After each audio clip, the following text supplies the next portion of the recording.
আচ্ছা, জীবনে সফলতা পাওয়া কি খুব সহজ নাকি খুব কঠিন? এই জিনিসটা বিচার করার মতো ক্ষমতা আমার নেই।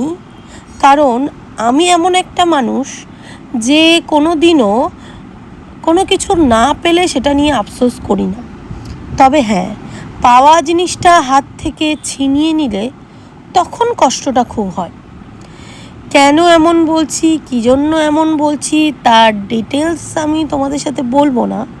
কিন্তু একটা জিনিস, তোমরা যারা নতুন মেকআপ আর্টিস্ট বা যারা আপকামিং মেকআপ আর্টিস্ট হতে চলেছ, তাদের জন্য একটাই কথা আমি বলবো, চেষ্টা করে যাও। সফলতা একদিন তুমি পাবেই। আমি জানি না আমি কতটা সফল হতে পেরেছি, আমি হয়তো বিরাট বড় মেকআপ আর্টিস্ট নই, কিন্তু মিনিমাম সফলতা আমি পেয়েছি আমার দিক থেকে।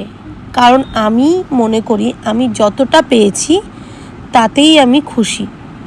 আমি আমার এরিয়াতে অনেকটা সম্মান, অনেকটা ভালোবাসা সবার কাছে পাই, আর আমি সেটা নিয়ে খুবই খুশি।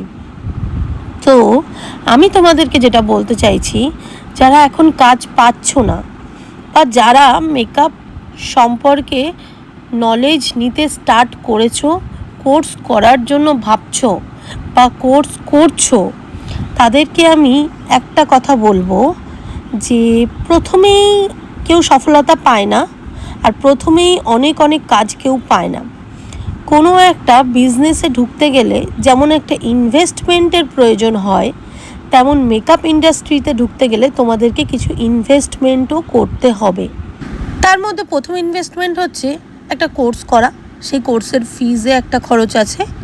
তারপর নেক্সট স্টেপ হচ্ছে প্রোডাক্ট কেনা, সেটাও একটা ইনভেস্টমেন্ট।